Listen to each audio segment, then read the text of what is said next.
میرے عزیزو اس کے رحمان کی صفات بے شمار ہیں، بے شمار ہیں، اور اس کے کام حکمت کے ہوتے ہیں۔ بعض لوگوں کو ایسا لگتا ہے کہ نہیں وہ رحمان ہے، رحمت تو کر رہا ہے، میرے ساتھ تو نہیں ہو رہا ہے، میرے ساتھ تو نہیں ہو رہا ہے، میں تکلیفوں پہ تکلیفیں اٹھاتا ہوں۔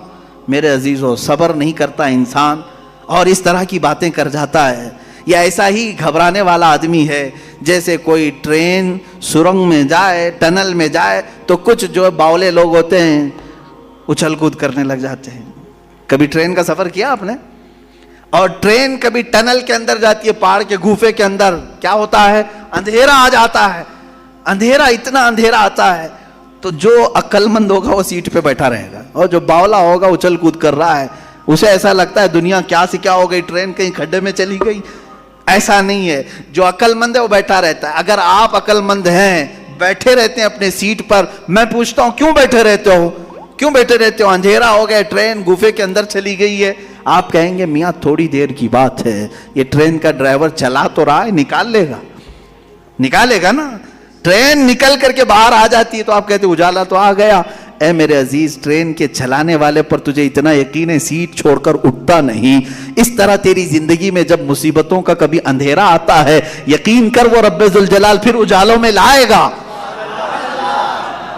ان مع العسر یسرا، اس نے فرمایا ہے ہر تکلیف کے بعد آسانی ہے۔ کیوں اتاولے ہوتے ہو؟ تھوڑی سی تکلیف کیا آئی، شکایت کیا، میرے ساتھ رحم کا معاملہ نہیں ہو رہا ہے، میرے ساتھ رحم کا معاملہ نہیں ہو رہا ہے۔ فعل الحکیم لا یخلو عن الحکمہ، وہ حکیم ہے، اس کا کوئی کام حکمت سے خالی نہیں ہوتا، کوئی کام حکمت سے خالی نہیں ہوتا۔ آج دوپہر میں اگر تمہیں روٹی نہیں ملی ہے تو کوئی نہ کوئی سبب ہوگا، وہ تمہارے حق میں بہتر چاہتا ہے۔ عسیٰ ان تکرہوا شیئا وہو خیر لکم، قرآن کہتا ہے بسا اوقات تم جس چیز کو نہیں چاہتے لیکن وہ تمہارے حق میں بہتر ہوتا ہے۔ جنید بغدادی رضی اللہ تعالیٰ عنہ کے زمانے میں ایک خاتون وہ دھاگا، روئی سے دھاگا بناتی تھی، روئی سے دھاگا بناتی تھی، اور وہ دھاگا بنانے کے بعد بیچ آتی تھی، کتنے؟ آدھے درہم میں بکتا تھا اس کا، آدھا درہم۔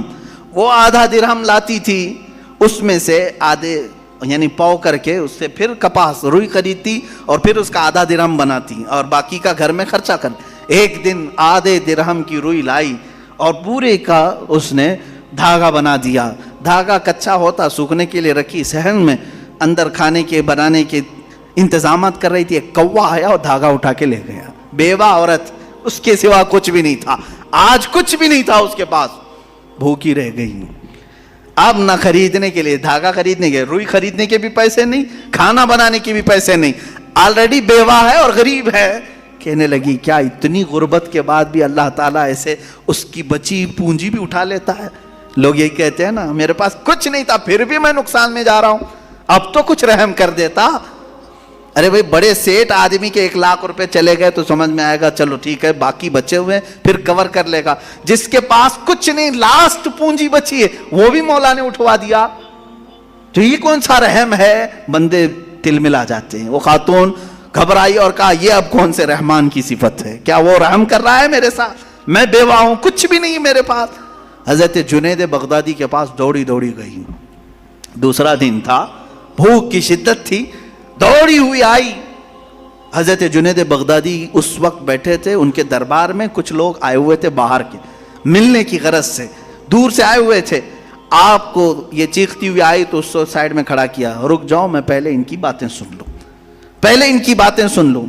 ان لوگوں نے آ کر کے کہا کہ حضور ہم کچھ نذرانہ لے کر کے آئے ہیں، کچھ نذرانہ لے کر کے آئے ہیں، یہ قبول فرما لیں۔ کیا تھا نذرانہ؟ 10,000 سونے کے سکے، اشرفیاں تھیں۔ کہا کہ حضور آپ اپنے حساب میں اس کو تقسیم کر لیں۔ حضرت جنید بغدادی رضی اللہ تعالیٰ عنہ نے وہ 10,000 اشرفیاں لیے اور پورے کے پورے اس عورت کو دے دیا۔ وہ عورت ابھی کچھ کہنے والی تھی، اس کے کہنے سے پہلے آپ نے دے دیا۔ کہا اس کو پکڑو۔ اب پھر وہ آئی ہوئی جماعت تھی، اس سے پوچھا کیا معاملہ ہے، کیوں اتنی بڑی رقم تم ہدیے میں لائے؟ سنو میرے عزیزو، فعل الحکیم لا یخلو عن الحکمہ۔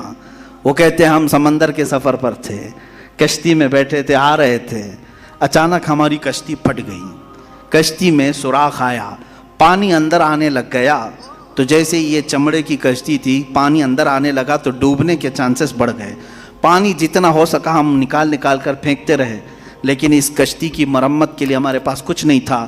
اچانک ایک کوا آیا اور اوپر سے دھاگا گرا دیا۔ ایک کوا آیا، دھاگا اوپر سے گرایا، اور وہ اتنا ہی دھاگا تھا جس سے ہماری کشتی سل جاتی تھی۔ ہم نے اسی دھاگے سے اپنی کشتی سل دی، اور پھر اسی وقت ہم نے یہ نیت کر لیا کہ وہ رحمان ہے جس نے ہمیں بچایا ہے، ہم صحیح سلامت جائیں گے تو 10,000 اشرفیاں جنید بغدادی کو نظر کریں گے۔ وہاں ہم نے منت کر لی تھی، میرے آقا ہم نے صحیح سلامت کنارے کو پا لیا، اب آ کر کے وہ 10,000 اشرفیاں آپ کی بارگاہ میں ہم نے نظر کر لیا۔ حضرت جنید بغدادی دلوں کے حالات سے باخبر تھے، اس خاتون کی طرف دیکھا اور پوچھا کیا تمہارے رب نے صحیح رحم کیا یا نہیں؟ تمہارے آدھے درہم کو کوے سے اٹھوا کر بدلے میں 10,000 اشرفیاں دیتا ہے، اسی کا نام رحمان ہے، وہ رحمان ہے۔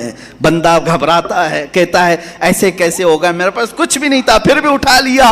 انتظار تو کرتا، شکر تو کرتا، یقیناً وہ مولا تجھے اس سے بہتر چیز لوٹاتا۔ یہاں تک کہ حدیثوں میں کسی کا بچہ بھی اگر انتقال کرتا ہے، مولا تعالیٰ فرشتوں سے پوچھتا ہے تم نے اس کے بچے کو لایا، کیا کہہ رہا تھا میرا بندہ میرے بارے میں؟ فرشتے کہتے ہیں مولا وہ تیرا شکر بجا لا رہا تھا، کہتا تھا انا للہ و انا الیہ راجعون۔ مولا فرماتا ہے لکھ دو اے فرشتوں، اس سے بہتر نسل اسے عطا کروں گا، اس سے بہتر اسے خوبصورتیاں جنت میں عطا کروں گا۔ وہ جب بہتر کرنے والا ہوتا ہے تب تمہیں آزمائش کے دور سے گزارتا ہے۔ یہ رحمان ہے، یہ اس کی صفت ہے۔ بہت ساری مثالوں کی ضرورت ہے میرے عزیزو، وقت کی تنگی دامنگیر ہے، وقت عشاء قریب ہے، ہمیں جو وقت ملا ہے مولا اس میں بھی رحمت عطا فرما ہے۔